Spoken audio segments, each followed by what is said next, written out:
Kaso ng pertussis sa rehiyon ng Bicol, patuloy ang paglobo ayon sa Department of Health. Ang buong detalye ng balita nasa linya sa Megapo Patrol number 36. Nagbabalik, RG de Chavez. Bicol Network News Report!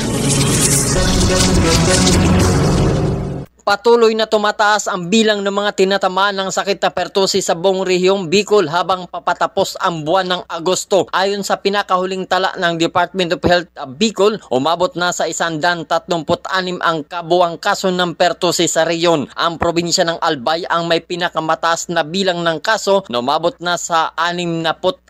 Sinundan ito ng Sorsogon na may 36 na kaso at Camarines Sur na may 32 na kaso. Ang probinsya naman ng Masbate, Camarines Norte ay may tig-2 kaso. Sa kabuuan, 3 ang nasawi dulot ng pertussis sa rehiyong Bicol. Sa kasalukuyan, patuloy na nagsasagawa ng monitoring at pagkolekta ng datos ang DOH Bicol sa bawat probinsya at munisipalidad ng buong rehiyon upang mas mahusay na maipamahagi ang mga kinakailangan tulong at impormasyon sa publiko. Kasama mo sa pagbabalita sa Bicol Network News. Ito si Mega Patron numero 36, RG de Chavez, tatak tunay na serbisyo.